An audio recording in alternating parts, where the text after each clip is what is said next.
that single-payer healthcare is too expensive. We're told constantly, how are you going to pay for it? How are you going to pay for covering the insulin costs of everyday Americans? And I seem to have found part of my answer here today, because it seems that TransDigm sold a part called a non-vehicular clutch disc. You have to excuse how small the image is here, but it's up there on that screen. But it would, if I blew it up much larger, it wouldn't even be to scale, because this disc is only about 3 inches anyway. And it seems as though TransDigm sold 149 non-vehicular clutch discs to DoD.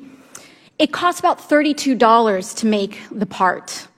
And TransDigm charged us $1,443 for each of these 3-inch discs. As a result of the upcharge, the Inspector General determined that TransDigm profited 4,436%.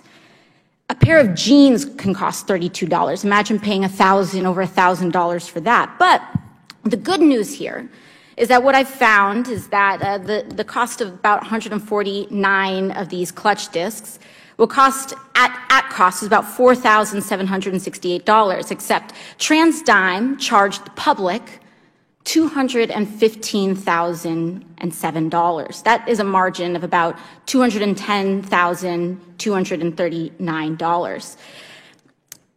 Mr. Hawley, are you aware how many doses of insulin we could get for that margin? I'm not. In a single-payer healthcare system, an insulin dose can cost about $137 a vial. I could have gotten over 1,500 people insulin for the cost of the margin of your price gouging for these vehicular discs alone.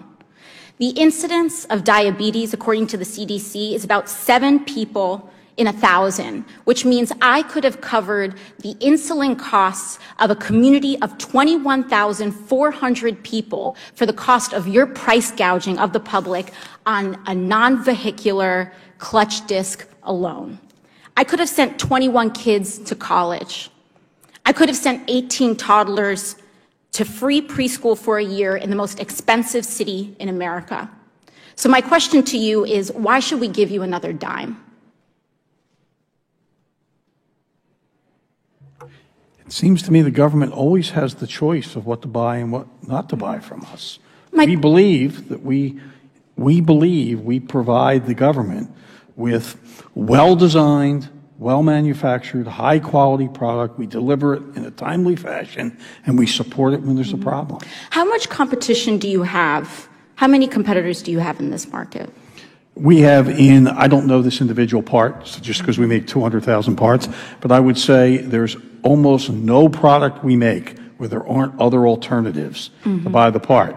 But it could be one alternative, 2 alternatives, or 1,000 alternatives. Not 1,000. Not 1,000. Some number of alternatives. So it's not always selected originally in a competitive process when the airplane's designed. Where we're selected because of our price, our technology, our delivery, our contract terms, whatever. You know, I find this interesting because this term free market comes up very often, but I don't think people really understand what that means, because so often it's not a free market at all. It's a captive market.